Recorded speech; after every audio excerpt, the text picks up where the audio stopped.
సరేమండి, వినిపించటం లేదండి. వినిపిస్తుంది, ఆగండి, మీరు ఆగండి. ఓం శ్రీ సాయిరామ్. భగవాన్ దివ్యశ్రీ చరణాలకు హృదయపూర్వకమైనటువంటి ఉపవాసాలు చేసుకుంటూ అందరికీ నమస్కారం అండి. స్వామివారి యొక్క దివ్యశ్రీ చరణాలకు హృదయపూర్వక నమస్సుమాంజలు.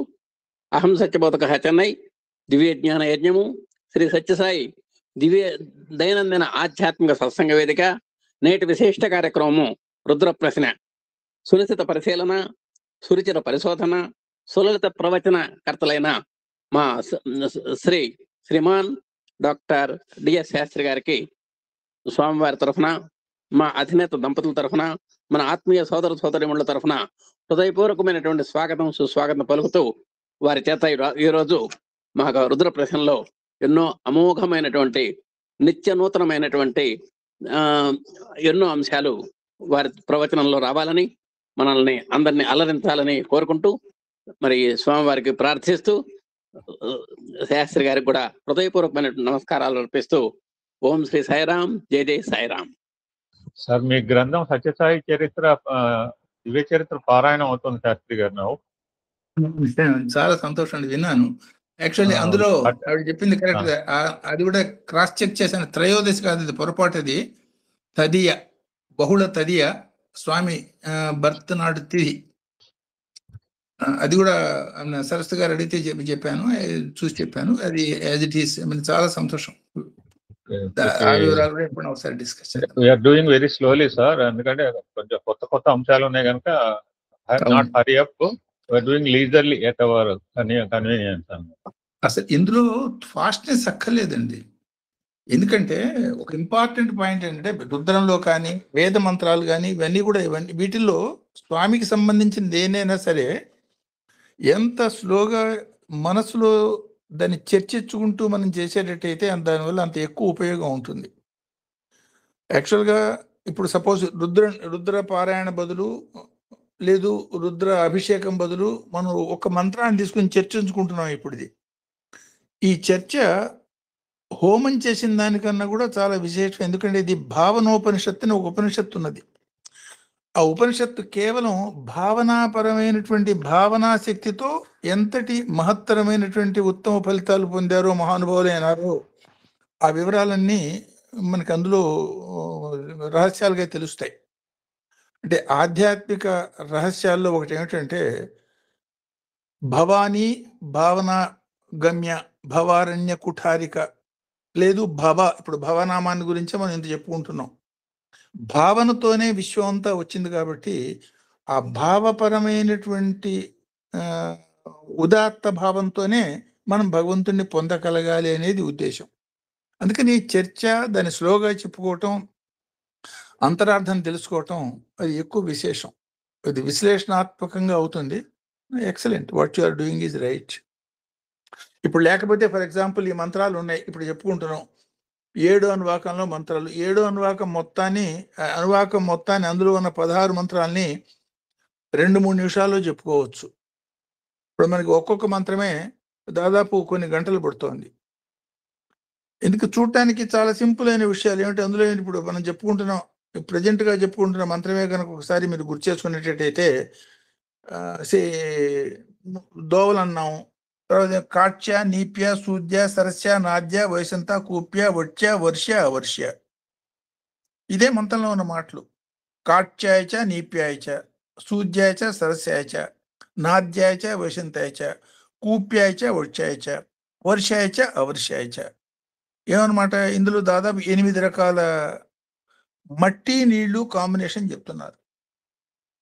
అంటే రుద్రాన్ని వేదానికి హృదయం అని చెప్పినటువంటి రుద్రంలో బురద మట్టి, ఇది పైనుంచి కింద పడే నీళ్లు, లేదా వర్షం, ఇవన్నీ అతి సాధారణమైనటువంటి, అత్యంత సాధారణమైన విషయాలు. అంత మాత్రమే మనం తెలుసుకునేటట్టయితే పొందవలసిన ముఖ్య విషయాన్ని మనం పోగొట్టుకునే వాళ్ళం అవుతాం. అందుకని స్లోగా చెప్పుకోవటంలోనే ఎక్కువ విశేషం ఉంటుంది. So let us do that. Suppose ఇవాళ ఈ మంత్రానికి కనుక వచ్చేటట్టయితే మనం అనుకున్నట్టుగానే ఈ కాప్య, నీప్య, కాట్య, నీప్య, సూద్య, సరస్య, నాద్య, వైసంత, కూప్య, వట్య, వర్ష, అవర్ష. అంటే వర్షపు నీళ్ల కాలువ, వర్షం కురిసినాక ఆ నీళ్లు నేల మీద కాలువగట్టి పోయేది. అది కొండపై నుంచి దూకుతున్న వర్షం నీళ్లు, లేదు బురద మట్టి నీళ్లు కలిసి బురద నీళ్లు, సరస్సులో ఉన్నటువంటి తేట నీళ్లు, లేదా సరస్సులో నీళ్లు ప్రవహించవు, నదిలో నీళ్లు ప్రవహిస్తున్నటువంటి నదిలో నీళ్లు, ఆలయాల్లో చాలా పవిత్రం జ్ఞానవాపి ఇట్లాంటి కోనేట్లు, తిరుపతి లేదు ఇట్లాంటి వాటిలో సో చాలా ఉదాత్తంగా దానికి వెనకాల మహత్తరమైన గ్రంథ పురాణ లేదు క్షేత్ర మహత్యాలతో కూడినటువంటి కోనేటి అట్లాంటి బావులు, లోతు నీళ్లు, లోతు బావి నీళ్లు, దానంతరిది లోతట్టుకు చేరిన నీళ్లు, వర్షం, ఆ వర్షానికి ఆధారమైన సముద్రం. ఇది ఈ మంత్రం యొక్క సాధారణ అర్థం. దీన్ని మనం ఏమర్థం చేసుకున్నాము? భగవంతుడి యొక్క అష్టమూర్తి తత్వాన్ని ఇందులో సూచిస్తున్నారు. అష్టమూర్తి తత్వం అంటే ఏమనుకున్నాము? విశ్వం అంతా ఒకే ఒకటి, ఆ విశ్వంలో ఉన్న భగవంతుడి యొక్క తత్వమే ఒకే ఒక భగవంతుడు. ఆడ మొగ, లేతే స్త్రీ పురుష, లేతే పార్వతీ పరమేశ్వర, లేదు ఓంకారం ఉంది సోహం అనే రెండుగా మారి, గుణంగా 3గా అయ్యి, దిక్కులుగా 4 అయ్యి, పంచభూతాత్మకంగా 5 అయ్యి, సాధనని గుర్చేస్తూ 6 అయ్యి, గమ్యాన్ని సూచిస్తూ 7 అయ్యి, విశ్వం అంతా తనని తాను ఎట్లా వ్యాపింపజేసుకున్నాడో తెలిపే విధంగా అష్టమూర్తి తత్వం అయింది అనే మాట చెప్తున్నాం. యాక్చువల్గా ఈ అష్టమూర్తి తత్వం తప్ప విశ్వంలో ఇంకొకటి లేదు. మనలో ఉన్నదన్న అష్టమూర్తి తత్వమే, విశ్వం అంతా ఉన్నది అష్టమూర్తి తత్వమే. భగవంతుడి యొక్క అనుభూతి మనం పొందాలనేటట్టయితే స్వామి ఎప్పుడు మనకి చెప్పామంటే దివ్యాత్మ స్వరూపులారా. ఆ దివ్యాత్మ స్వరూపులారా ఎట్లా చెప్పగలుగుతున్నారైనా? తన యొక్క అష్టమూర్తి తత్వం యొక్క ప్రతిబింబంగా విశ్వం మొత్తాన్ని దర్శించగలుగుతున్నారు కాబట్టి ఆ మాట చెప్పగలుగుతున్నారు. ఆ స్థితి మనం పోగలిగేదానికి మనకి మార్గం ఏమిటంటే అసలు ముందు విశ్వాన్ని భగవంతుడి యొక్క అష్టమూర్తి తత్వంగా గుర్తించండి, అర్థం చేసుకోండి, దాన్నే భావించండి, ఆ భావన బలం చేసుకోండి, ఆ బలమైనటువంటి భావనని అనుభూతిగా మలుచుకోండి. ఇదే సాధన. అంటే ఈ ఈ ఈ పరంగా మన ఎన్ని రకాల సాధనలన్నా మీరు తీసుకోండి. అది అష్టోత్తర శత నామావళనండి, లేదు గ్రంథ పారాయణనండి, లేదు నిత్యం చేసే అభిషేకాలనండి, ఏదన్నానండి, ఇవన్నీ కూడా వీటిల్లోకి అన్వయింపబడి ఈ అష్టమూర్తి తత్వం యొక్క ఏకత్వంగానే విశ్వం అంతా భావించగలగటం, తర్వాత దర్శించగలగటం అనేదే ఈ సాధనల సమిష్టి సారం అనే మాట మనకు అర్థమవుతుంది. దానికి ముందు మనకి భావన కావాలి. ఆ భావనాపరమైనటువంటి స్థితిని మనం పొందేదానికి నిదానంగా ఆ మంత్రతత్వాన్ని అర్థం చేసుకునే ప్రయత్నం మనం చేస్తున్నాం. దీన్ని సపోజ్ సాధనగా మనం చేస్తున్నాం. సాధనగా మనం చేస్తున్నప్పుడు ఏం చేస్తాం? దీన్ని శివాశక్తి పరంగా విశ్వం అంతా ఉంది అన్నాం, శివుడు పరంగా చెప్పినప్పుడు ఉన్న ప్రజ్ఞ అన్నాము, శక్తి పరంగా చెప్పినప్పుడు ఉన్న శక్తి అన్నాము. ఈ రెండింటి యొక్క కలయిక మూలంగానే దర్శనీయం అవుతోంది అనుకున్నాం. దీనికి ఎగ్జాంపుల్గా లాస్ట్ టైం మనం ఏం చెప్పుకున్నాం? కన్ను చూస్తుంది. ఒట్టి కన్ను చూస్తుందా? అది చనిపోయిన వాళ్ళలో కన్నున్నా కూడా ఆ కన్ను చూడలేదు. అంటే కారణం ఏమిటి? అందులో ప్రజ్ఞ లోపించింది కాబట్టి ప్రజ్ఞ చూస్తోంది. సపోజ్ ప్రజ్ఞ చూసేటట్టయితే ప్రజ్ఞ చెవుతో కానీ కాలుతో కానీ చేత్తో కానీ చూడగలుగుతుందా? చూడలేదు. కాబట్టి ప్రజ్ఞ శక్తి కాంబినేషన్గా విశ్వం అంతా వ్యాపించినటువంటి అష్టమూర్తి తత్వాన్ని అనేక రకాలుగా దర్శించుకోవటమే ఈ శతరుద్రియ దర్శనంలో మనం చేస్తున్న పని. సో దీన్ని మనసు కనుక దీని మీద స్థిరమైనప్పుడు ఇందులో ఉన్నటువంటి సూచనలు మనం అర్థం చేసుకుని ఎంతవరకు చేత అయితే ఎంతవరకు ఇంప్లిమెంట్ చేయగలిగినప్పుడు క్రమక్రమంగా ఆ అనుభూతికి మనం పోగలుగుతాము అనేది మన నమ్మకం. అందుకోసం ఈ ప్రయత్నాలు మనం చేస్తున్నాం. దేవి సప్తశతి పరంగా కూడా మనం చెప్పుకున్నాం. దేవి సప్తశతి పరంగా మనం ఏం చెప్పుకుంటాము? ఆ కథలో విష్ణుమూర్తి విశ్వం అంతా జలమయం అయిపోయి ఉన్నది, దాని మీద స్థాణు రూపంగా యోగ నిద్రలో ఉన్నటువంటి విష్ణుమూర్తి ఉన్నాడు. ఆయన యొక్క సంకల్పంతో బ్రహ్మ సృష్టి కలిగింది. బ్రహ్మ ఏ మాదిరిగా సృష్టించబడ్డాడో బ్రహ్మతో పాటే ఆయన చెవి యొక్క మలం నుంచి రాగద్వేషాలు లేకపోతే రజోతమో గుణాలు గుణాలకి సంకేతమైనటువంటి మధు కైటభ పుట్టారు. అంటే ఈ 3 గుణాల్లోనూ 3 గుణాల మధ్యలో పోటీ. ఈ 3 గుణాలు భగవంతుడిలో నుంచి వచ్చినవే. భగవంతుడిలో నుంచి వచ్చినటువంటి 3 గుణాల్లో రజోగుణము తమో గుణము భగవంతుడు యుద్ధం చేసేదానికి పోటీ పడ్డే తప్ప భగవంతుడిని తెలుసుకునేదానికి పోటీ పడలే. సత్వగుణం భగవంతుడిని తెలుసుకునేదానికి పోటీ పడింది. కాబట్టి ఈ సత్వగుణం అంటే సత్వగుణం అనేది బ్రహ్మ, మధుకైటబుల్ అనేవాడు రజో తమో గుణాలు అనుకునేటట్టయితే ఆ రజోత్తమో గుణాలు ఏదో ఒక పని చేయాలి, ఎవరితో ఫైట్ చేయాలి, ఏదో అనాలి. ఈ లౌకిక జీవితం అదే మాదిరిగా ఉంటుంది, మనం చూస్తూ ఉంటాం. ఇద్దరు కలిస్తే ముచ్చట మూడో వాడి గురించి ఉంటుంది. మూడో వాడి గురించి ఏముంటుంది? వాడి పాజిటివ్ కానీ నెగిటివ్ ఉంటుంది. కామూలం ఏదో అవన్నీ మన అకౌంట్లోకి ట్రాన్స్ఫర్ చేసుకోవటం అవుతుంది.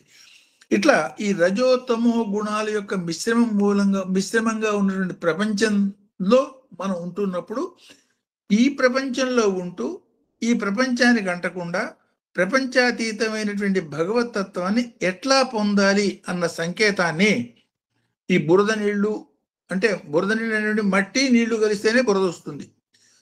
మట్టి లేకపోయేటట్టయితే సృష్టి లేదు. పోనీ ఒట్టి నీళ్లు కనుకుండేటట్టయితే నీళ్లతో మనకి ముందుకు పోలేం.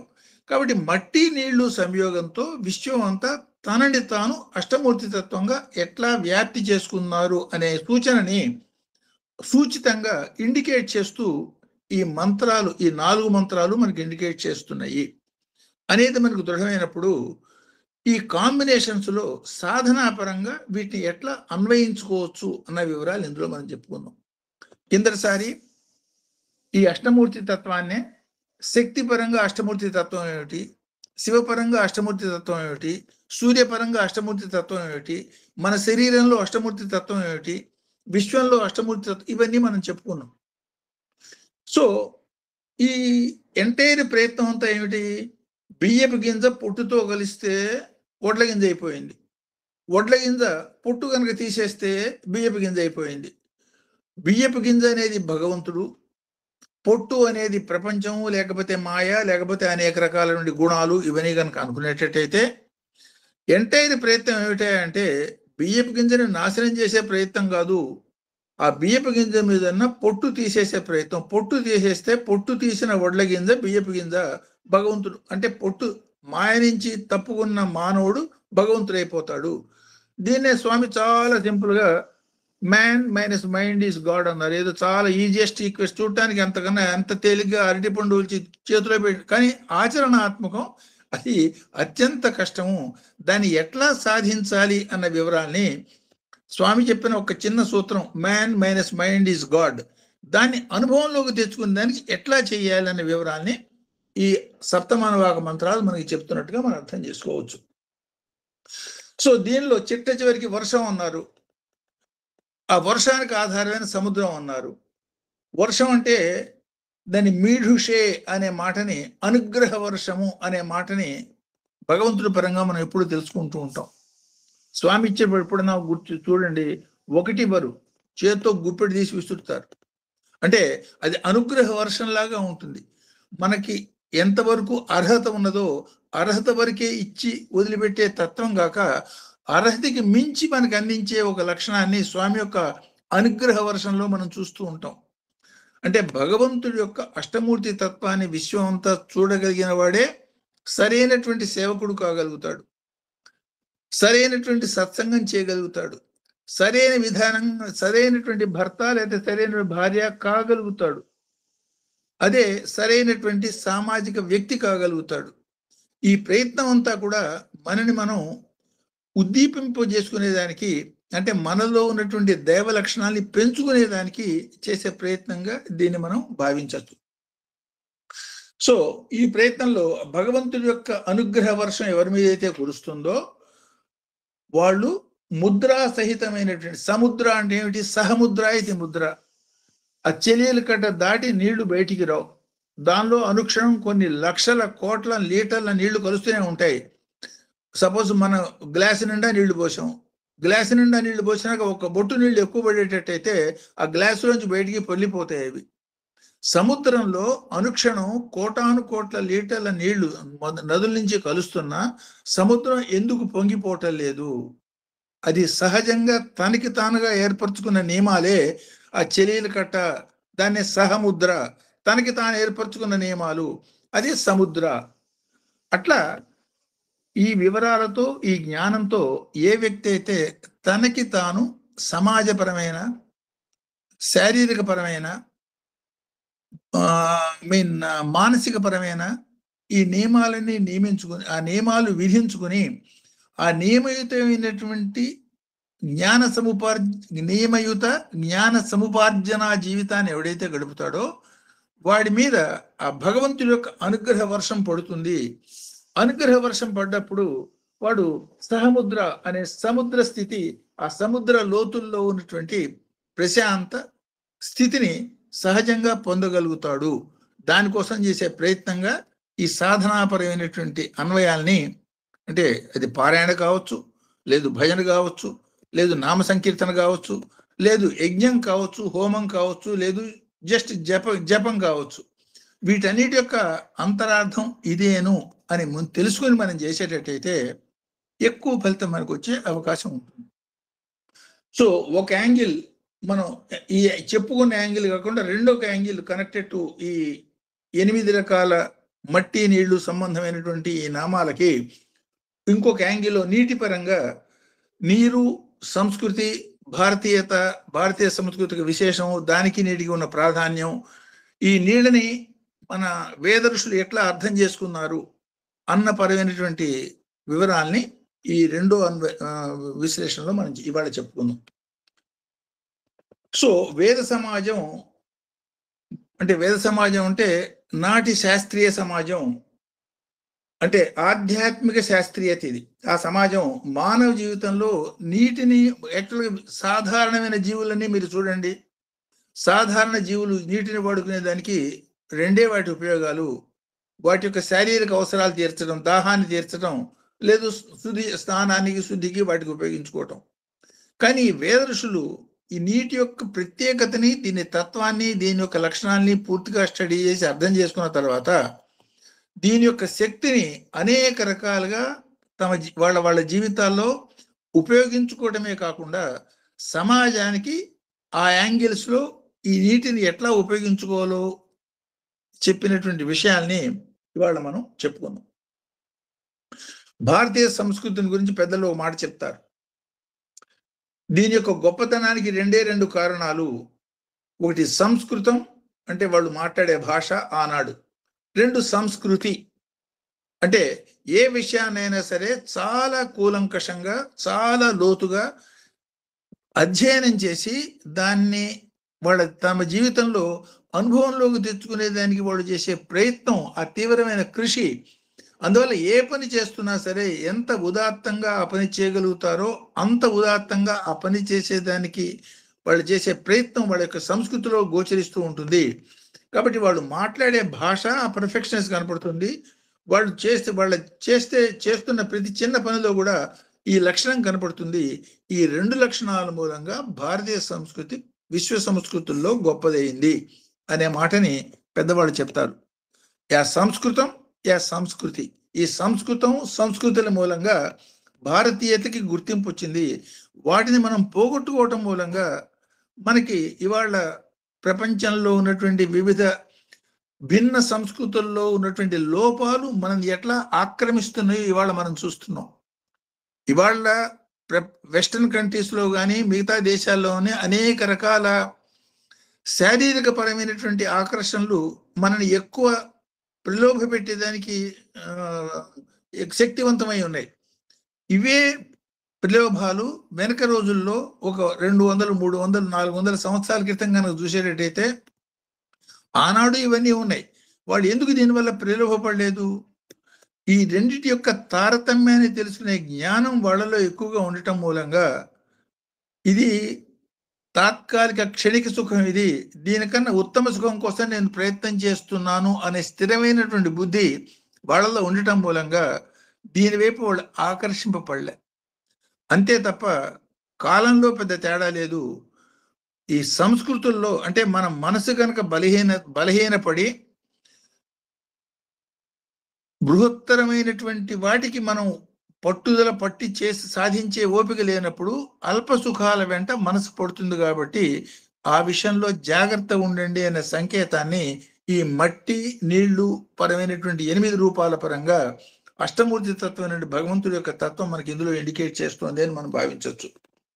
సో ఈ వేద పరంగా మన సంస్కృతిలో భారతీయ వేద సాహిత్యంలో మనం చూసేటట్టయితే నదులకి కేవలం స్నానము పానమే కాకుండా వాటికి ఇచ్చిన వాటికి ప్రాధాన్యతని భారతీయ సంస్కృతిలో వారసత్వంగా చూడటం మనం చూడొచ్చు.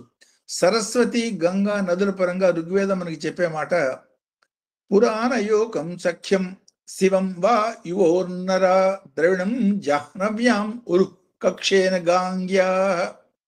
అంటే మీ పవిత్రమైన బంధాలు, మీ పురాతన స్థలం, మీ శ్రేయస్సులు ఇవన్నీ కూడా గంగ ఆధారంగా ఉన్నాయనే మాట మర్చిపోమోకండి. ఆ విశాల గంగా తీరంలో ఉన్నటువంటి శోభ, శాంతి, ఆనంద స్థితి మీరు గుర్తుంచుకోవటం మూలంగా మీ మనసుని తేలిగ్గా స్థిరం చేసుకుని ఉన్నతమైన స్థితులు చేరగలుగుతారు అన్న మాటని వేద సాహిత్యంలో మనం చూడొచ్చు. అట్లాగే నీళ్ళని గురించి శాంతి మంత్రాల్లో ఎన్నో వివరాలు మనం చూస్తాం. ఆపశాంతి, ఆపః పునంతు పృథ్వీం అంటే ఏమిటి? నీరు చాలా శాంతిగా ఉండుగాక, నీరు ఈ భూమిని శుద్ధిపరచుగాక, అంటే విశ్వాన్ని శుద్ధి చేసేదానికి శుద్ధి కారకంగా దీన్ని మనం యాంగిల్లో మనం చూస్తున్నాం. ఈ యాంగిల్ ఇది ఈ పంచభూతాత్మకమైన విధంగా కనుక ఆలోచించేటట్టయితే లోవర్ భూతం మూలంగా వచ్చినటువంటి మలినాన్ని ఉత్తమ భూతం క్లీన్ చేస్తుంది. అంటే భూమి కాలికి మట్టి అంటుకుంది, భూమి కన్నా ఉత్తమ భూతం నీళ్లు, నీళ్లతో కడుక్కుంటే పోతుంది. నీళ్ల మూలంగా మనకి ఇబ్బంది కలిగింది, కొంచెం వేడి మూలంగా అది పోతుంది. వేడి మూలంగా మనకి ఇబ్బంది కలిగింది, వాయువు మూలంగా పోతుంది. వాయువు మూలంగా మనకి ఇబ్బంది కలిగింది, భావన మూలంగా పోతుంది. భావనతోనే మనకి ఇబ్బంది కలిగింది, భగవంతుడితో మాత్రమే అది పోవాలి. కాబట్టి భగవంతుడి యొక్క భావనని బలం చేసుకోవటం మూలంగా భావశుద్ధి మూలంగా మిగతా పంచభూత శుద్ధి మూలంగా పురోగతి అన్న ఇండైరెక్ట్ ఇండికేషన్ని ఈ అష్టమూర్తి తత్వం అయినటువంటి నీరు, మట్టి పరమైన భావంగా మనం ఇండికేట్ చేయడంగా మనం చూడొచ్చు. సో ఈ నీటి యొక్క ప్రత్యేకతల్ని అనేక రకాలుగా వాళ్ళు కనుక్కున్నారు. కాబట్టి నీళ్ళని గురించి చెప్పిన మాట కేవలం శాంతితోనే ఆపశాంతి, ఆపః పునంతు పృథ్వీంతో వచ్చి వదిలిపెట్టకుండా నీటి యొక్క ప్రాధాన్యతని శివ జటాజూటే గంగా అనటంలో కేవలం గంగలో ఉన్న నీళ్లు మాత్రమే కాదు, నీరు భూతం మొత్తాన్ని ఇండికేట్ చేసే పదం గంగ.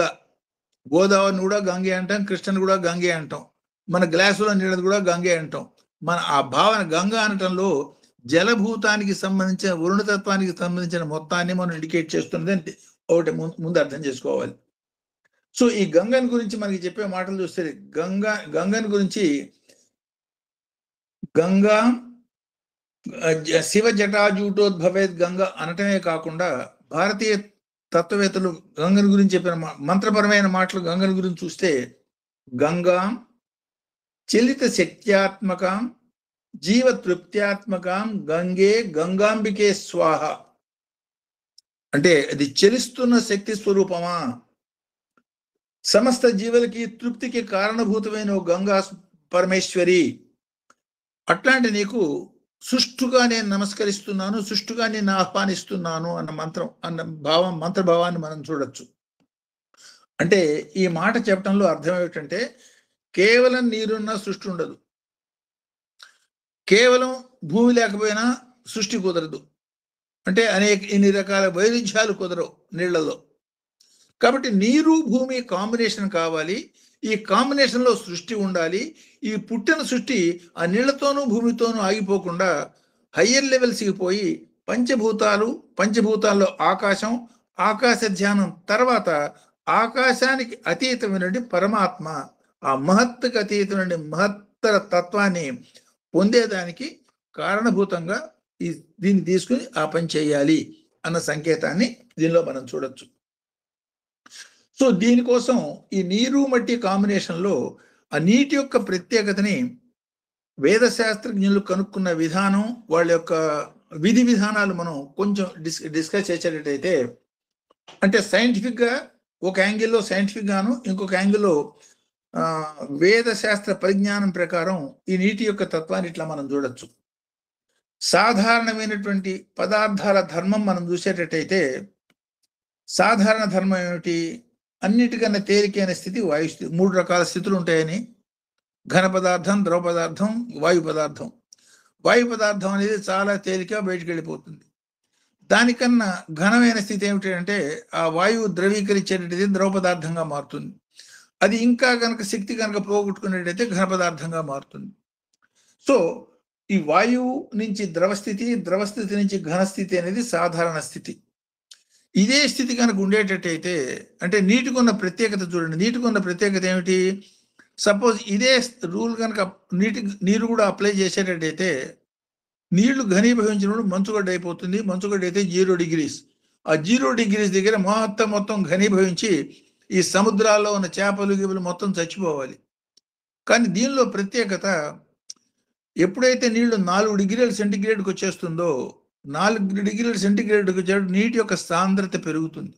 అది చాలా ప్రత్యేకమైన లక్షణం. అది సాంద్రత పెరగటం మూలంగా ఏర్పడ్డ మంచుగడ్డ ఆ నీటి మీద తేలుతూ నీటి పైభాగాన్ని ఉంటుంది. ఆ నీటి కింద, మంచుగడ్డ కింద నీళ్లు మామూలుగానే ఉండటం మూలంగా ఈ జలచరాలన్నీ బతకగలుగుతున్నాయి. లేకపోతే ఒక్కసారి, అంటే ప్రతి సంవత్సరం చలికాలం వచ్చిందంటే ఇవన్నీ చచ్చిపోవాల్సి వచ్చేది. అంటే సృష్టిలో ఇంత విచిత్రమైన లక్షణం కేవలం నీటికి మాత్రమే మనం చూస్తాం. దీన్నే సైంటిఫిక్ గా కనుక చూసేటట్టయితే, హైడ్రోజన్ మొట్టమొదటి మూలకంగా కనపడుతుంది. ఆక్సిజన్ ఎందో మూలకంగా కనపడుతుంది. హైడ్రోజన్ కింద మనకి మూడోదిగా లీథియం కనపడుతుంది. అదే మాదిరి ఆక్సిజన్ కింద ఎగ్జాక్ట్ గా మనకి సల్ఫర్ కనపడుతుంది. ఇదే హైడ్రోజను ఆక్సిజన్తో కలిసి మనకి ప్రాణాధారమైనటువంటి జలాన్ని ఈ రెండు వాయువులు కలిసి ప్రాణాధారమైనటువంటి జలాన్ని ప్రొడ్యూస్ చేస్తున్నాయి. ఇదే హైడ్రోజను నెక్స్ట్ మూలకమైనటువంటి సల్ఫర్తో కలిసి ప్రాణాంతకమైనటువంటి హైడ్రోజన్ సల్ఫైడ్ని ప్రొడ్యూస్ చేస్తుంది. అంటే ఒకే గ్రూపులో ఉన్నటువంటి 2 పదార్థాలు ఆక్సిజన్, సల్ఫర్ అనేవి రెండు ఆక్సిజన్తో కలిసి హైడ్రోజన్తో కలిసినప్పుడు ఒకటేమన్నా ప్రాణాధారమైనటువంటి జలాన్ని తయారు చేసి ప్రపంచానికి, విశ్వానికి, అనంత సృష్టికి ఆధారం కావటము. ఇంకోటి ఏమన్నా మొత్తం, అంటే అసలు హైడ్రోజన్ సల్ఫైడ్ దాని వాసనే మనం చూడలేము, ప్రాణాంతకమైనటువంటి స్థితి కావటం.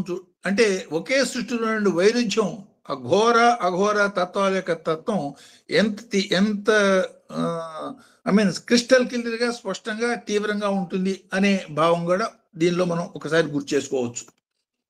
సో దీని యొక్క ప్రత్యేకత ఏమిటంటే, నీటి యొక్క ఇంకొక ప్రత్యేకత ఏంటంటే, 34-35 degrees సెంటిగ్రేడ్ దగ్గర మ్యాక్సిమం యాక్టివ్గా ఉంటుంది. ఇది ఈ మ్యాక్సిమం యాక్టివ్గా ఉండటానికి, అంటే భారతీయ సంస్కృతిలో సహజ సిద్ధమైనటువంటి ఇంటెలిజెన్స్. ఎప్పుడు ఒక మాట అంటూ ఉంటాను నేను, మన దగ్గర ఇండియాలో ఉన్నట్టు భారతదేశంలో ఉన్న ఒక హోటల్ సర్వరు, లేదా ఓ రిక్షా పుల్లరు, లేదా ఒక అడుగు తినేవాడు, వెస్టర్న్ కంట్రీస్లో చాలా ఉన్నతమైన స్థితిలో ఉన్నటువంటి చాలా అధిక ధనవంతుల కన్నా కూడా ఎక్కువ వీళ్ళు జ్ఞానవంతులు అంటూ ఉంటారు.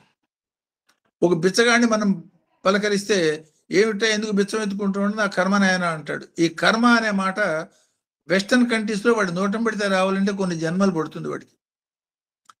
సో సహజమైనటువంటి ఐక్యూ చాలా ఎక్కువగా ఉండడానికి నా ఉద్దేశం, ఈ నీటి యొక్క లక్షణం సహజంగా ఆల్వేస్ 34-35 degrees సెంటిగ్రేడ్ ఉండటం, ఇది కూడా ఒక కారణం అయి ఉంటుంది. భారతీయుల యొక్క సహజమైనటువంటి తెలివితేటలకి కారణం.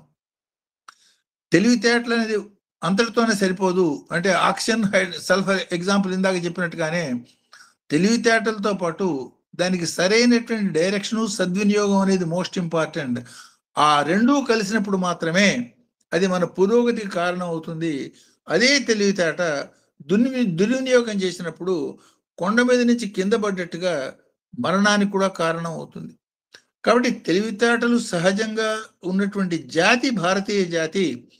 దాన్ని ఆధ్యాత్మిక పురోగతి పరంగా అన్వయించుకునేటట్టయితే పంచభూతాత్మక స్థితి దాటి వాటికి ఆధారమైనటువంటి సాకార పరబ్రహ్మ, దానికి ఆధారమైనటువంటి నిరాకార పరబ్రహ్మ అనుభూతి దాకా మీరు పోగలుగుతారు.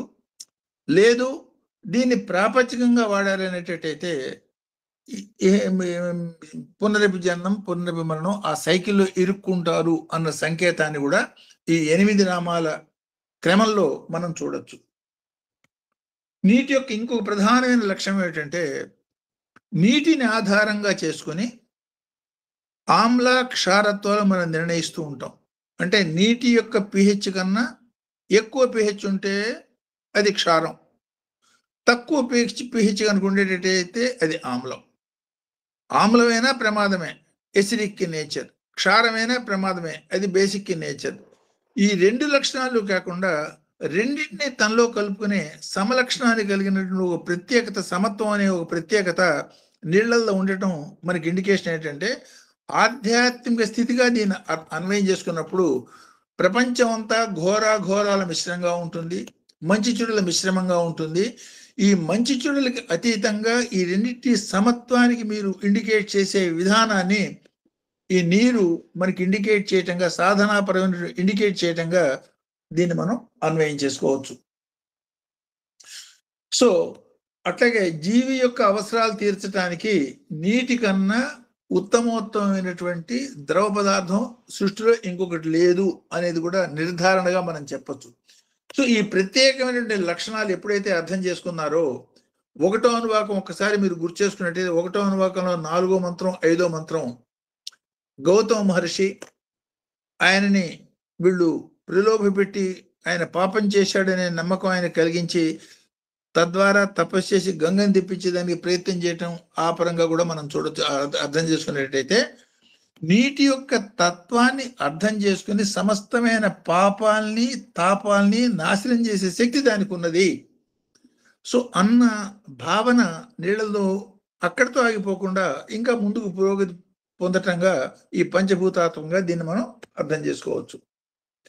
అట్లా ఈ కాట్య నీప్య వీటినే ఇప్పుడు వీటిని భారతీయ సంస్కృతిలో నీటి యొక్క ఉపయోగాన్ని మనం చూసేటట్టయితే అనేక రకాల ప్రత్యేకమైన పద్ధతుల్లో నీటిని ఉపయోగించుకోవటం అనే సంస్కృతి కేవలం భారత జాతిలో మాత్రమే మనం చూసేవి. ఫర్ ఎగ్జాంపుల్ పుణ్యాహవచనం అని చేస్తూ ఉంటారు.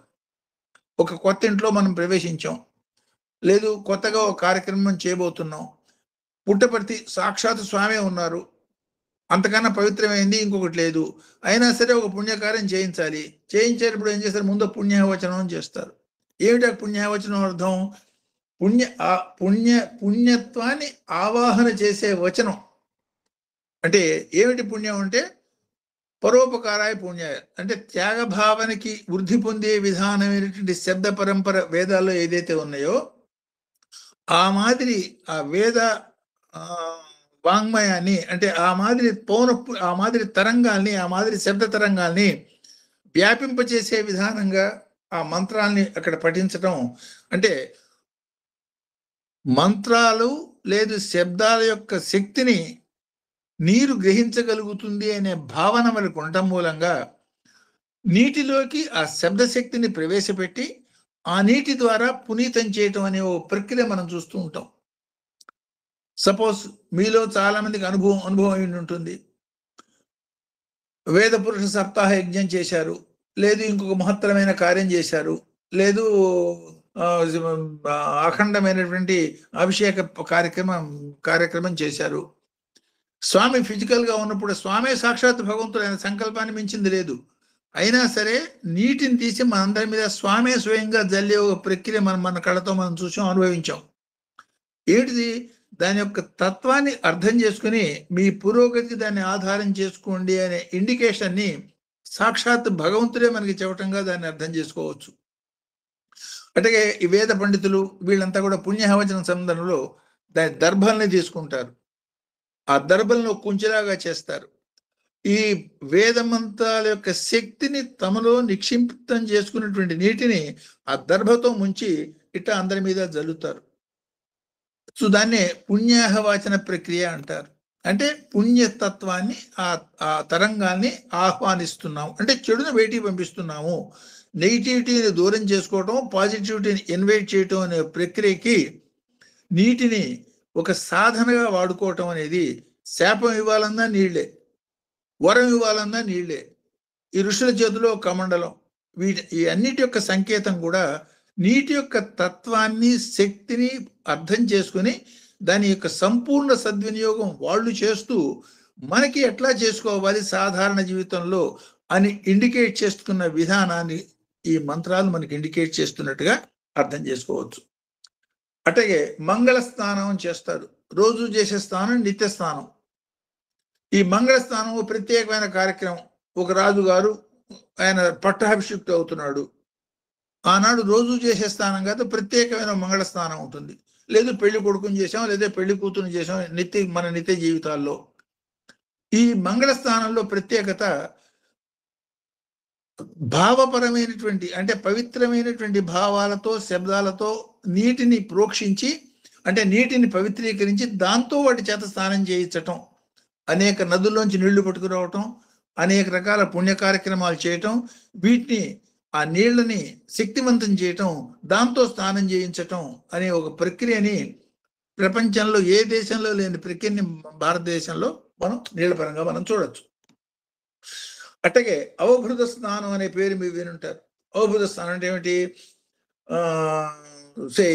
యజ్ఞం అంతా పూర్తి అయిపోయినాక ఆ యజ్ఞశేషం వాటితో ఓ ప్రత్యేకంగా చేసే, అంటే చాలా కొద్ది మంది, సోమయాజి, సోమదేవమ్మ అని ఇవాళ వినటం కొంచెం కష్టంగా ఉన్నటువంటి నామాలు ఇవన్నీను. ఇట్లాంటి వాళ్ళు ఆ చేసినటువంటి స్నానాన్ని, సపోజ్ యాజ్ఞసేని, యజ్ఞం చేత అవభృత స్నానం చేత పవిత్రమైనటువంటి కేశాలు దాన్ని పుచ్చుకుని పట్టుకొచ్చిన దుర్మార్గుడు అనే మాటని భారతంలో మనం చూడొచ్చు. దుశ్శాసనుడిని అంటారు, దాని మూలంగానే నశించిపోయినాడు అనే మాటగా కూడా మనం చూడొచ్చు. అంటే వాళ్ళు చేసిన అధర్మమే వాళ్ళని నాశనం చేసింది, కృష్ణుడు కాదు, పాండవులు కాదు అనే మాట పరంగా. అంటే ధర్మం అనేది జ్ఞానాన్ని వృద్ధి పొందించేకి సహకరిస్తుందని, అధర్మం అనేది జ్ఞానం నుంచి, ధర్మం నుంచి దూరం చేసేదని మనం అర్థం చేసుకోవచ్చు. అంటే ఈ స్నానాలు, ఈ అవభూత స్నానాలు, ఇవన్నీ కూడా మనిషిలో తేజస్సుని, వాడి యొక్క అరాని పెంచేదానికి చేసే ప్రక్రియలుగా వీటిని మనం ఇవాళ ఉన్నటువంటి సైన్స్ ప్రకారం అర్థం చేసుకోవచ్చు. అట్లాగే పుష్కర స్నానం ఉంటూ ఉంటాం, గ్రహణ స్నానం ఉంటాం. సంక్రమణ గ్రహణ కాలాల్లో పుష్కర స్నానం అంటే చూడటానికి వీళ్ళు పిచ్చివాళ్ళ, లేదు మొన్ననే మనం పోయి ఫర్ ఎగ్జాంపుల్ ఎక్కడెక్కడో పోయి 144 సంవత్సరాల తర్వాత ఒకసారి వచ్చిందని పోయి చేసి వచ్చాం. లేదు అనేక రకాలుగా 12 ఏళ్లకు ఒకసారి, ప్రతి సంవత్సరం ఒక్కొక్క నదికి పుష్కరం వస్తుంది. ఏమిటి పుష్కరం రావటం? కొంచెం దాన్ని ఆలోచించండి. అసలు ఈ శాస్త్రీయత ప్రపంచంలోకి ఎక్కడ ఉందేమో మీకు అర్థమవుతుంది, ఎక్కడా లేదని మనకు అర్థమవుతుంది. 12 రాసులు, రాశి చక్రం అంటాం ఖగోళం. ఈ 12 రాసుల్లో తిరిగేది 9 గ్రహాలు. ఈ 9 గ్రహాల్లో ఒక్కొక్క గ్రహానికి ఒక్కొక్క ప్రత్యేకత ఉంది అని ఎన్నోసార్లు మనం చెప్పుకున్నాం. అందులో జూపిటర్ అంటే గురు గ్రహానికి జ్ఞానదాయకత, జ్ఞాన అనుభూతి కలిగించేది గురుగ్రహం యొక్క ప్రత్యేకత అనుకున్నాం. ఈ గురుగ్రహం అంటే జూపిటర్ యొక్క నేచర్ ఏమిటంటే సంవత్సరానికి ఒక రాశి మారుతుంది. ఆ సంవత్సరానికి ఒక రాశి అది మారేటప్పుడు అంటే 12 సంవత్సరాలు చక్రం మొత్తాన్ని కంప్లీట్ చేస్తుంది, 12 రాశుల్ని కంప్లీట్ చేస్తుంది.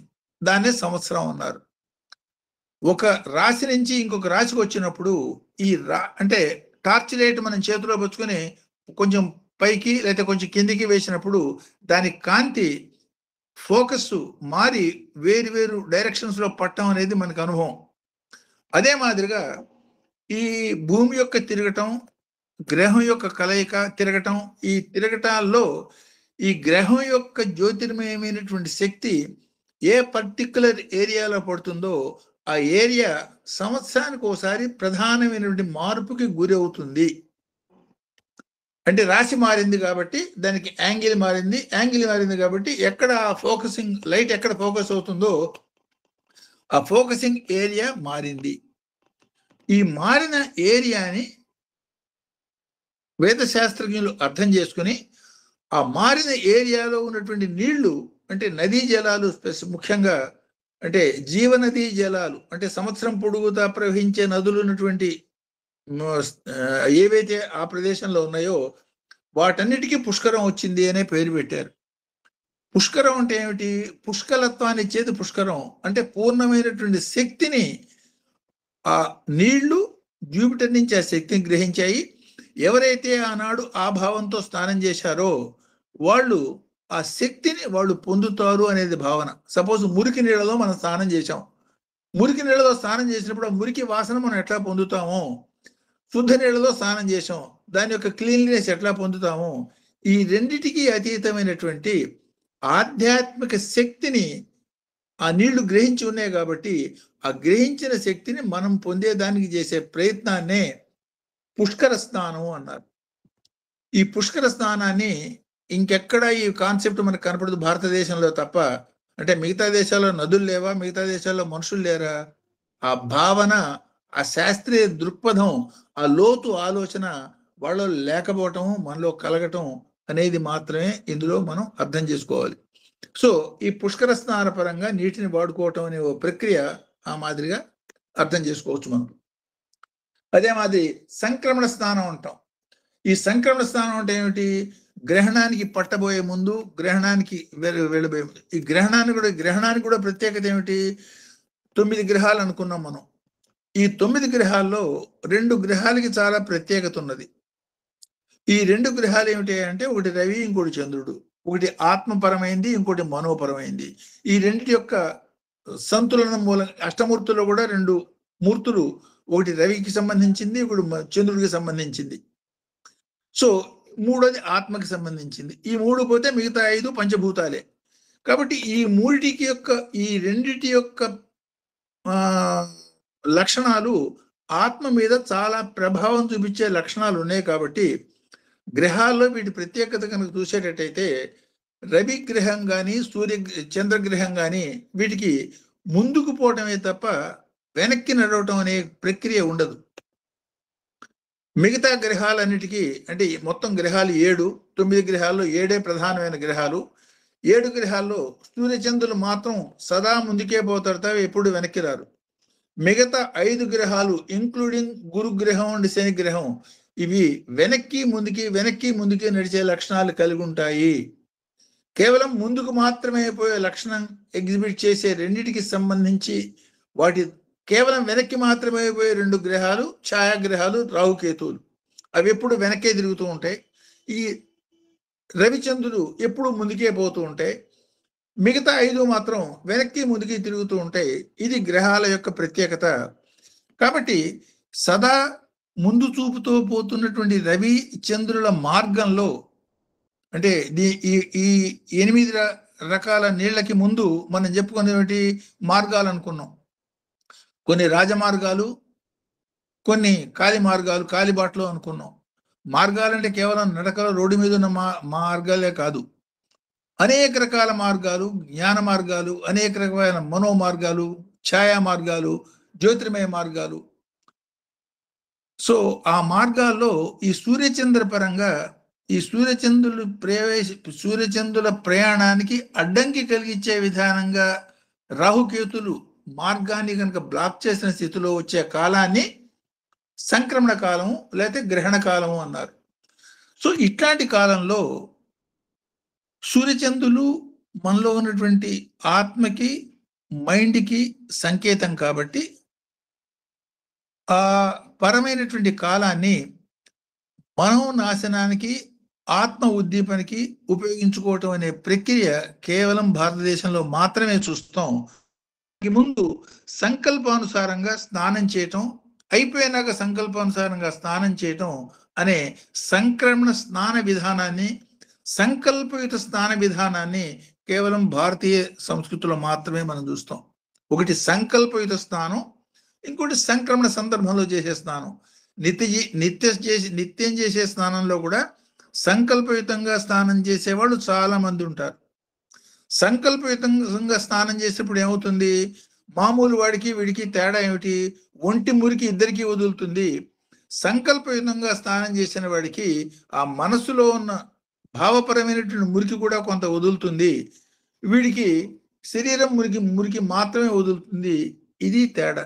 అంటే స్నానాన్ని కేవలం శారీరక శుభ్రతే కాక మానసిక శుభ్రత పరంగా చెయ్యాలి అన్న సంస్కారాన్ని భారతీయ జాతి ఎంతో గుర్తించి దానికి తగ్గ విధానంగా నీటిని ఎట్లా మలుచుకోవాలి అన్న ప్రక్రియని మనకి ఉపదేశించినట్టుగా ఈ మంత్రాల పరంగా మనం దాన్ని అర్థం చేసుకోవచ్చు. సపోజ్ ఇంకొకటి సాధారణంగా ఇంకొకటి కూడా మనం చూస్తూ ఉంటాం.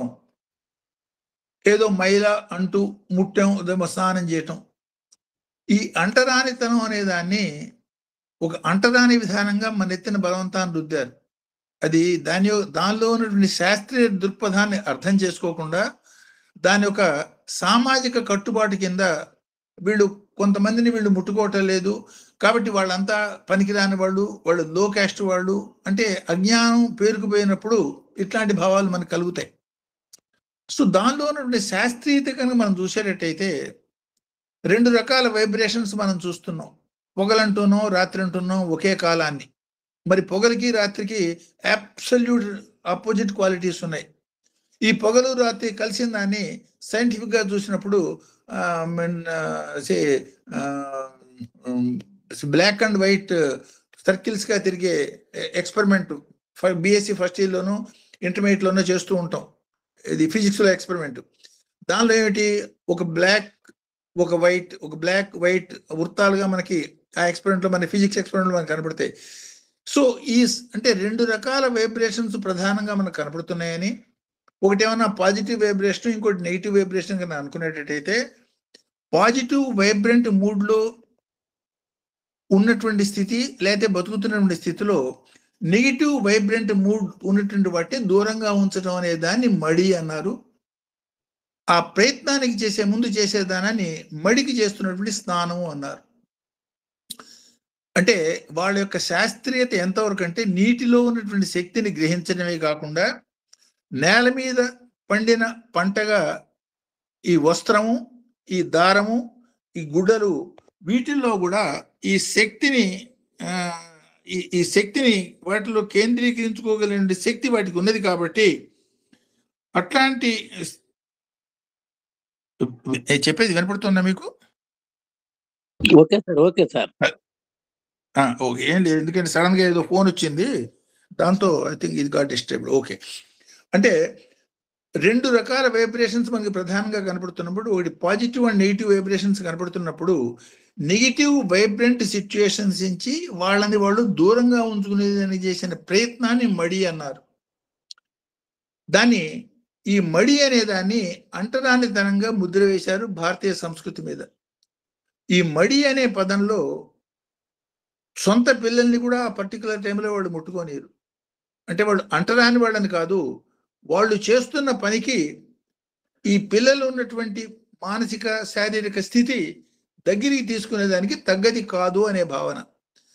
ఇదే భావన వేరే కులాల వాళ్ళని ముట్టుకోకపోవటం, లేకపోతే వాళ్ళ అంటరాని వాళ్ళని దూరం పెట్టడం అనే దాని కింద అంటే తెలిసి తెలియని వాళ్ళు చేసినటువంటి వ్యాఖ్యానాల మూలంగా ఇట్లాంటి ముద్ర సమాజం మీద పడటం, దాన్ని ఎట్లా కౌంటర్ చేయాలి, దానిలో ఉన్నటువంటి శాస్త్రీయత ఏమిటో అర్థం చేసుకునే స్థితి మనకి లేకపోవటంతో ఆ ముద్రగా నిలిచిపోయి ఈ సంస్కృతి మీద విపరీతమైనటువంటి నెగిటివ్ ప్రెషర్ బిల్డప్ కావటము, దాన్ని మనమే అర్థం చేసుకోలేక తృణీకరించడం అనే స్థితులు కూడా గత 100-200 సంవత్సరాల మట్టి జరగటం అనేది మన చరిత్రలో మనం చూస్తున్నాం.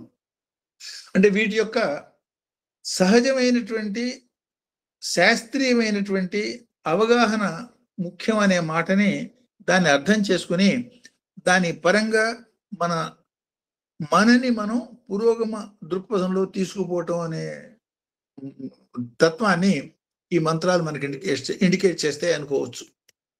ఈ సందర్భంగా ఒక మాట మనం ఇక్కడ గుర్తు చేసుకోవచ్చు. ప్రతి మానవుడిలో కూడా తెలిసి కానీ తెలియక కానీ ఎలక్ట్రిక్ ఎనర్జీ జనరేట్ అవుతూ ఉంటుంది. అది చాలా ఉన్నతమైనటువంటి స్థితి, చాలా అధమైనటువంటి స్థితులుగా పొందుతుండే స్థితులు కూడా కనపడుతూ ఉంటాయి మనకి. మీలో చాలా మందికి అనుభూతి కూడా ఉండి ఉండొచ్చు. ముఖ్యంగా చలికాలం లాంటి టైంలో కనుక సపోజ్ అప్పటిదాకా తొడుక్కున్న స్వెటర్ ఒకసారి విప్పేస్తే అందులోంచి మీకు చిన్న చిన్న మెరుపులు లాంటివి కనపడతాయి. అంటే అనమాట ఎలక్ట్రికల్ డిశ్చార్జ్ కనపడుతుంది, స్టాటిక్ ఎలక్ట్రికల్ డిశ్చార్జ్ మీకు కనపడుతుంది. అంటే అది ఎక్కడి నుంచి వచ్చింది? మన శరీరంలో ఉన్నటువంటి ఎలక్ట్రికల్ ఎనర్జీని గురించి అది కొంత తీసుకున్నది కాబట్టి మనకి అది బయటకు వచ్చి కనపడింది, వెలుతురు రూపంలో కనపడింది. రామకృష్ణ పరమహంస దగ్గరికి చిన్నపిల్లలుగా చిన్న వయసులో వివేకానంద, అతనితో పాటు మిగతా అందరూ 10-15 మంది, వాళ్ళందరూ తర్వాత మఠాధిపతులు అయినారు. వీళ్ళంతా శిష్యులుగా స్వామికి దగ్గర చేరినప్పుడు ఇంకా తెలిసి తెలియని బాల్యం, ఆ బాల్య చేష్టలు పరంగా వివేకానందుడు స్వామి వాళ్ళకి మెడిటేషను, కూర్చోవటం, ధ్యానం, మనస్సు స్థిరపరచడం ఇవన్నీ నేర్పించినప్పుడు వాళ్ళు చేస్తున్నారు. ఆ చేస్తున్న సందర్భంలో వివేకానందుడు he used to feel much, అంటే జన్మాంతర సంస్కారాల ప్రకారం ఎట్లా ఉంటుంది, చాలా highest level of electrical energy feel అవుతూ ఉండేవాడు. చిన్నతనం కదా, చిన్నతనం చేత ఆటలేకితనంతో మిగతా తనతో పాటు ఉన్నటువంటి మిగతా వాళ్ళని తన్ని ముట్టుకోమంటే ఆ వివేకానందుని ఎవరైతే ముట్టుకున్నారో వాళ్ళు ఎలక్ట్రిక్ షాక్, అంటే ఫిజికల్ ఎలక్ట్రిక్ షాక్, ఎలక్ట్రిక్ దానిలో వేలు పెడితే ఏ మాదిరి షాక్ కొట్టిందో అట్లాంటి షాక్ కొట్టిన ఫీలింగ్ వాళ్ళకి కలుగుతుంది. ఇది ఈ ఆటలేకితనంగా వీళ్ళు చేస్తున్న పనులు రామకృష్ణ పరమహంస ఆయన పిలవటం, కోపటం, ఆ పని చేయకంటం, ఇట్లాంటివి మాట్లాడకంటం, కామ్గా సాధన చేసుకోమంటాం, వాళ్ళని గైడెన్స్ ఇవ్వటం, తర్వాత జరిగిన సంఘటన చూస్తాం. అంటే ఇందులో మనం తెలుసుకునే విషయం ఏమిటంటే సాధనాపరంగా ఎవరైతే ఇటువంటి తీవ్రమైనటువంటి సాధనా ప్రయత్నాలు చేస్తూ ఉంటారో వాళ్ళల్లో ఉన్నటువంటి ఎలక్ట్రికల్ ఎనర్జీ ఈజ్ ఎనర్జీ, దాన్ని నెగిటివ్గా యూజ్ చేయటం, పాజిటివ్గా యూజ్ చేయటం అనేదే మనం చేసే పని. ఆ ఎనర్జీ లెవెల్స్ పెరుగుతాయి కాబట్టి ఆ పెరుగుతున్నటువంటి ఎనర్జీ లెవెల్స్కి సంకేతంగా పాజిటివ్ ఎనర్జీ లెవెల్స్లో ఉన్నవాళ్ళు నెగిటివ్ ఎనర్జీ లెవెల్స్లో ఉన్న వాళ్ళని దూరంగా పెట్టే ఒక ప్రక్రియని, అంటే వాళ్ళ కార్యక్రమాలు ఏ కార్యక్రమాలు చేస్తున్నారో ఆ రైట్ ఎన్విరాన్మెంట్, రైట్ ఎనర్జీ లెవెల్స్లో వాటిని చేసే ఒక సైంటిఫిక్ ప్రక్రియగా దాన్ని మనం అర్థం చేసుకోవచ్చు. వైద్యశాస్త్ర పరంగా దీన్ని ఆలోచించేటట్టయితే ఇప్పటికి కూడా మనం చూస్తూ ఉంటాం, కొంతమందిని ప్రత్యేకంగా క్వారంటైన్లో పెట్టి ట్రీట్ చేస్తారు. ఫర్ ఎగ్జాంపుల్ అందరికీ అనుభవం కోవిడ్లో తండ్రి కొడుకు కూడా ఒకరిని కూడా ముట్టుకోకూడదు. వీడికి వచ్చిందేమో, వచ్చిన వాడి చేత రెండో వాడు ముట్టుకోకూడదు. ఎందుకని ముట్టుకోకూడదు? ఆ కోవిడ్ మనకి ఏమైనా కంటికి కనపడిందే? కంటికి కనపడింది కోవిడ్ అంటుకోవటం, వీడికి కూడా వాడికి జబ్బు వచ్చింది, వాడిని ముట్టుకుంటే వీడికి కూడా జబ్బు వచ్చింది కాబట్టి ఫిజికల్ ఎక్స్పీరియన్స్ వచ్చింది కాబట్టి నమ్మాను దాన్ని. ఆ కోవిడ్ ఏ మాదిరిగా ఒకరిని అంటుకుంటే ఇంకోటికి వచ్చిందో అదే మాదిరిగా ఈ ఆధ్యాత్మిక సాధన మనం చేస్తూ స్వామికి నమస్కారం చేశాం, స్వామి పాదాలు మనం ముట్టుకున్నాం, ఏమొచ్చిందో మనకి కంటికి కనపడకపోవచ్చు, రావాల్సింది రానే వచ్చింది. అట్లా ఓ పనికి రాని వాడిని ముట్టుకున్నాం, ఓ కుక్కను ముట్టుకున్నాం, అయితే ఓ పందిని ముట్టుకున్నాం, దాని నుంచి రావాల్సిందే మనకు వచ్చింది, మన కంటికి కనపడకపోవచ్చు. అట్లా కంటికి కనపడినంత మాత్రాన లేదు అనే దానికి లేదు. కంటికి కనపడింది సూక్ష్మాతి సూక్ష్మమైనటువంటి ఎలక్ట్రోమాగ్నెటిక్ ఎనర్జీ ట్రాన్స్ఫర్ కావటం అనే ఒక ప్రక్రియ ఉంటుంది కాబట్టి నెగిటివ్ ఎనర్జీ ట్రాన్స్ఫర్ చేసే అవకాశాన్ని దూరం చేసి దూరంగా పెట్టే ప్రక్రియని మడి అనే పద్ధతిగా దాన్ని మనం అర్థం చేసుకోవచ్చు. దాని యొక్క శాస్త్రీయతని మనం అర్థం చేసుకోవచ్చు. చేయగలుగుతాము చేయలేము అనే తర్వాత విషయం, దానిలో అది శాస్త్రీయంగా పెద్దవాళ్ళు చేసినటువంటి ఒక ఏర్పాటు అనే మాట మనకు అర్థమయ్యేటట్టయితే మన సాధన పరంపరలో గ్రాడ్యువల్గా మనం దాని మెల్లిమెల్లి ఇవాళ కాస్తే రేపుగా తేళ్ళు మనం అర్థం చేసుకోవచ్చు. సో ఇక్కడ ఈ 8 రకాల నీళ్లుని ఇట్లా మనం అర్థం చేసుకోవచ్చు. అంటే ఈ నీళ్లు ఇన్ని రకాలుగా నీళ్ళ గురించి చెప్పడంలో ఏమిటి సూచిస్తున్నారు ఇది చెప్పేసి ఆపుతాను. మిగతాది నెక్స్ట్ దానిలో మనం చెప్పుకుందాం. ఇప్పుడు మొట్టమొదటిది వర్షపు నీళ్లు నేల మీద పడ్డాయి, మట్టితో కలిసి బురద నీళ్లుగా పారుతున్నాయి. ఆ నీళ్లను అంటే ఏమన్నమాట, ఇట్లాంటి వాళ్ళని సాధారణంగా చెప్పినట్టు గాయత్రి మంత్రం ఇంకోటి చిన్నప్పుడు మనకి ఏదైతే అభ్యాసం ఉన్నదో, లేదు భజన, లేకపోతే ఇంకోటి నామ సంకీర్తన, సహస్రనామాలు, సేవ, ఈ రకరకాల కార్యక్రమాలు ఏవైతే చేస్తున్నారో ఇట్లాంటి అభ్యాసాలు చేస్తున్న సాధనలకి దాని సూచన అనొచ్చు. అంటే పారుతున్నటువంటి వర్షపు నీరు, కొండపై నుంచి దూకే నీళ్లు. ఈ కొండపై నుంచి దూకుతున్న నీళ్లు దాన్ని తాగేదానికి కూడా మనకు అనుకూలంగా ఉండదు. అంటే అడ్డదిడ్డంగా తీవ్రమైనటువంటి అభ్యాసాలు చేస్తున్న వాళ్ళకి సూచన అనొచ్చు. బురద నీళ్లు, ఈ బురద నీళ్ళని సంసార పంకంలో ఇరుక్కుపోయి, నీళ్లు ఉన్నాయి, సంసారం ఉన్నది, కానీ తాగే పరిస్థితిలో లేని స్థితిగా, అంటే బురదతో కూడి నీళ్లు ఉన్నాయి, నీళ్లు ప్రాణాధారమే, కానీ బురదతో కూడున్నాయి కాబట్టి దాన్ని తాగే పరిస్థితులు అంటే సంసార పంక నిర్మగ్న అనే మాట కూడా ఇక్కడ అమ్మవారి పరంగా సంసార పంక నిర్మగ్న సముద్రణ ఆ మాట కూడా ఇక్కడ గుర్తు చేసుకోవచ్చు. అట్లాంటి స్థితిలో సంసార పంకంలో ఇరుక్కుపోయి ఉన్నటువంటి సాధకులు వాళ్ళని ఈ బురద నీటితో గుర్తు చేసుకోవచ్చు. సో మామూలుగా దాని పేరేమి తటాకాల్లో ఉన్నటువంటి జలం, సాధారణమైన సాధనలు చేస్తున్న వాళ్ళు, పారుతున్నటువంటి జలం అంటే నిత్య సాధన అభ్యాసం ప్రకారం ఏవైతే వాళ్ళకి చెప్పారో యోగ సాధన, లేకపోతే సేవా సాధన, లేకపోతే భజన సాధన, లేకపోతే ఈ అనేక రకాల ఏవైతే చేస్తున్నారో అట్లాంటి వాళ్ళు అనుకోవచ్చు.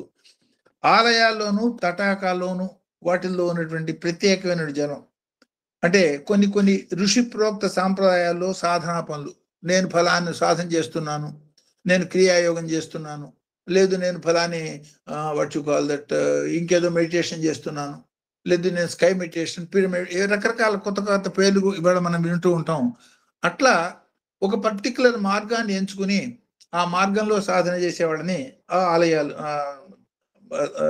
పారే నీళ్ళు కింద మనం అర్థం చేసుకోవచ్చు. సో లోతట్టు ప్రాంతాల్లో చేరిన నీరు వెనక జన్మల సంస్కారాన్ని బట్టి వాళ్ళు పొందవలసిన ఒక పర్టికులర్ స్థితికి వాళ్ళు కొన్ని చేరి ఉంటారు. ఇందాక ఫర్ ఎగ్జాంపుల్ వివేకానంద ఎగ్జాంపుల్ చెప్పుకున్నాం, అందరూ అదే సాధన చేస్తున్నారు. మరి ఇతని ఎలక్ట్రిసిటీ కొడితే షాక్ కొట్టడం ఏంటంటే జన్మాంతర సంస్కారాలు చాలా బలంగా ఉంటాయి, మంచి చెడు కొంతమందికి. ఆ జన్మాంతర సంస్కారాల పరంగా వచ్చిన స్థితులు పొందుతున్న ఆ స్థితుల్లో ఉన్నవాళ్ళు అట్లా అర్థం చేసుకోవచ్చు. వర్షపు నీరు అంటే భగవంతుడి యొక్క సాకార అనుగ్రహ అనుభూతి పొందిన వాళ్ళు అనుకోవచ్చు. మనలో చాలా మంది భగవంత్ స్వామి సత్యసాయి అనుభూతి, ఆయన యొక్క అనుగ్రహం రకరకాలుగా పొందటం. కంటికి కనపడుతున్నది, ఆ కంటికి కనపడుతున్నటువంటి స్థితి సాకార రూప అనుభూతిని పొందిన సాధకులు అన్న పరంగా దీన్ని మనం అర్థం చేసుకోవచ్చు. వర్షాధార సముద్రం అంటే ఈ సాకారానికి ఆధారమైన నిరాకార పరబ్రహ్మ యొక్క అనుభూతి పొందిన లేదా పొందే తీవ్రమైన ప్రయత్నం చేస్తున్న సాధకులు అనుకోవచ్చు.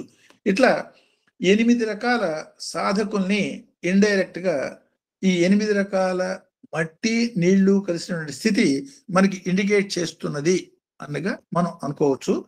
దీనికి ఇక్కడ దీన్ని ఆపుతాను. దీనికి ఇంకొక రోజులో మనం నెక్స్ట్ దానిలో మనం వీలైతే కంప్లీట్ చేసుకుందాం.